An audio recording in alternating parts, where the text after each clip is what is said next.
Where did you get the nickname Murph the Surf? Who gave that to you?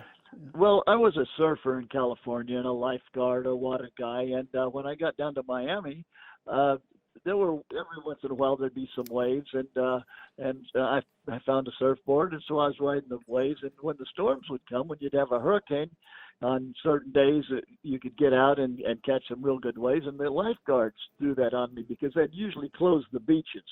And the cops said, "Hey, there's a guy on the water." They said, "Ah, don't worry, that's old Murph the Surf out there. He knows what he's doing." So they hung that on me. And so when I went into business and started building surfboards up in the Cocoa Beach area, Cape Canaveral area, that was the name. It was Murph the Surf Custom Surfboards, and that was the trade name. And it sort of stuck with me. And I guess it sold a lot of newspapers there behind that museum caper. But you did come up with the greats of, kind of the formative years of surfing, of Phil Edwards and Hobie Alter and these fellas, huh?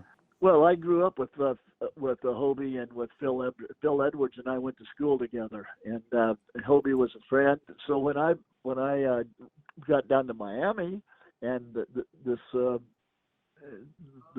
up around Cocoa Beach is where the surf starts, Cocoa, Daytona, on up the coast there. And so I started in. I'd watch guys do it. Well, I started doing it. It took off. Yeah. And then Yeah. the intersection of surfing and being a damn good surfer, and you won contests and stuff back in those days. It wasn't you weren't just dabbling in it. I mean, you had a real flair for it, and the intersection of that, along with being a good there's probably a certain talent to Yeah. being a good jewel thief, and that so those two worlds, not too many people can claim to have a foot in both those worlds. Well, yeah, but about the surfing, Phil Edwards is one of the names in history in the surfing world that is he's royalty, in that sport, and he was the first guy to ever surf the Banzai Pipeline, in Hawaii, but when we were always in the water, we lived on the beach, we stayed in the water, and so you're more than just an average. A paddler. And then when I got to Florida, I lived on the beach here also, and I was out anytime there was a ripple, I'd be out in the water. And then when I lived up in Cocoa Beach, it was all the time, and the surface was great. The water's warm. Anyway, I won the like you had in the article there, the East Coast Surfing Championship, and that was the first time the guys from southern East Coast and the northern East Coast met. And then won the Florida Championship a couple times. Then they had a thing called the National Hurricane Surfing Championships, waiting for the big waves to come in at Ormond Beach, and won that. And so it was an era, a really neat, exciting, a lot of fun uh, time of my life. Right. And of course, you kind of the Beach Boy life, but then you kind of fell in with the kind of cat burglaring, or I don't know what you call it. Is it jewel thieving? And then what eventually brought you up to New York to pull off this caper? Well, the uh, the surfing industry was rocking. It was starting to really ignite, and stores were opening all over. And I wanted to surf more than do business, and I didn't. I had a factory in Melbourne, Florida, and we were really getting going. And I had some partners, and the partnership sort of fell apart. And I said, "The heck with this." I went back to Miami because I could make money down there, working at the cabana clubs and in the dance studios and the tennis courts and all. And I got there, and then I had some friends that were already in the business, in the jewel thieving business, and they needed somebody one night in case things got crazy, which they did, and I had to do some swimming, and I got a pouch, gave that to me, told me what to do with it.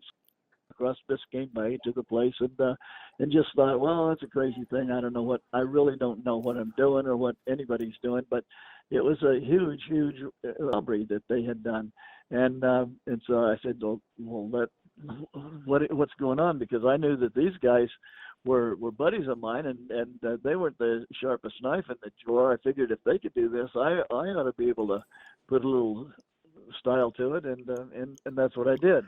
And So you so got your start by swimming the jewels to shore for these guys, essentially? yeah. That's Yeah, amazing. Yeah. yeah. Well, we were in a boat in a rich area of Miami Beach where the wealthy homes are and all. So I stay in the boat with one of the guys, and these two other guys went in, The and pretty getaway soon they boat. came. Yeah. Yeah, yeah. So we're just going slow, and pretty soon there's you can see the cars racing to the call, and the next thing we've got a helicopter, and it got busy, and and then the police boat there, and so we're racing there, and I jump out and do what they told me to do, and a couple nights later, I had enough money to do a whole lot of fun. But then the thing is, as you go down that road, it gets rougher and it gets more dangerous and it gets more ugly as you get into that world. Right, the company you keep, etc. Yeah, Right. yeah. So then, And fast forward to the level where, I mean, so you were already pretty accomplished with this when you came up with these two other fellas up to New York, yeah, right? And yeah. but like you told me before, like you didn't come to New York to knock off this big, jewel collection at No, the no, museum. You no. came for We the. came up there specifically chasing a huge diamond that some Palm Beach party goer socialite had, and she lived out at Atlantic Beach, and then we'd go out there. Well, she'd be up in the Hamptons. Well, every time that we went to take a look at that, it wasn't possible to do it. There'd be too many people. There'd be a party, but while we were waiting for that, well, then so that's when Alan said, "Hey, let's go down and look at that museum thing." Well, we weren't even planning on doing the thing, But after we got down, they said, "Oh, the heck with it, let's go ahead." Yeah. So we just So knocked I'll it out. take it 'Cause from there. So how did you, for people who, oh, how do you break into a fourth floor hall of gems that's secured with iron gates, etc.? well, Like, how do you do you that? wrote it real well. You wrote it real well. They're climbing over that fence. We climbed over that fence. Then we climbed up the side of the building, and it was a little tiny thing. It's only about 5 inches wide. A little tiny ladder that was next to a rain spout, a water spout coming down. But we take that up to the ledge, and then we walk on the ledge around to where we were right over the J.P. Morgan gem room. And so then we had to tie the rope off because I had 125 feet of rope and dropped it down and slid down it. And that's how you do it. Right. You got to go up there. And once you're inside, you just take it from there. I mean, you saw that the guard only came by periodically. This left you some time to actually work on these cases instead of it just Yeah, quick. You didn't just have to smash and grab and run out of there. You had some time to work, right? yeah. Well, like you in that article, the opening picture, you see how large those windows are. Yeah. Those windows are huge, and the thing is, we didn't have to open them or do anything like that. They were already open. They kept them cracked. At night so the air could get in there. But they kept the top of the windows cracked about 2 inches. Is about all. So that we noticed that when we had been in there earlier. Yeah. But that's how that So went then down. you're So we went in. inside, right? You're inside. You wait to see. Okay, what time is the guard coming? So you wait. So you figure, well, you could look out the window and see over to another section of the museum. You could see his light because he's walking with a flashlight. You can see it. Well, he's over in that other section now, so he's sure not going to come back here. So let's just work for about 10 minutes, and then we'll see what that is when he comes back. So then you find out that he's only coming by there every hour. So we did that, and then there are only 3 stones in the big cases that are in the picture there. But then that flat one that you have to look down into, down at the end, was the one that had sort of a rainbow of stones, and it had, aside from diamonds, emeralds, rubies, and sapphires, it had aquamarine and amethyst and some other stones. So, but I went down there and opened that and scooped those up and got them, and Right. And didn't this make a loud bang? I mean, wouldn't this attract attention by breaking into it? yeah, it made a big noise. It made a big noise, and then you have to get ready to take off and get out of there in case somebody heard it and somebody's running around. But you wait till an airplane goes over, and then there's a little noise outside, and pop it. But we had to do that a handful of times because that glass was really thick. But anyway, we finally got through it and saw what we were doing, and took those 3 stones and then made our way back up the rope and on the ledge and down the side of the building. And I go down and party. I go down to the Metropole. Then I go down to the village, and Tito Puente was playing at the Village Gate, I think, and there was some other jazz guys. I Herbie can't Mann, you remember. said, Great, right? Yeah. Herbie Mann, yeah, the Right. flute player, yeah, yeah. Went and I saw them, and so then I go back to the apartment, and Alan was sitting out on the curb, and I said, "What's up?" He said, "Man, I don't have a key." I said, "You don't have a key?" I said, "Man, we just pulled off the road, just robbed the museum up there." And he said, "Man," he said, "I'm exhausted."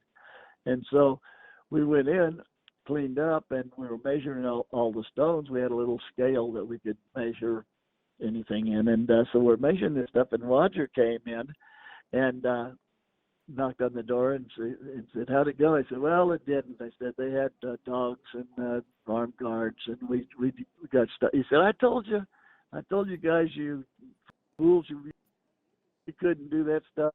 And about that time, Alan just pulled this towel off of the chair, a big soft chair there, and all the jewels were sitting on it. And he pulled the towel. He said, "What do you think there? What do you think of that?" And Roger said, "I think we're going to prison." And he was He right. was right. Yeah.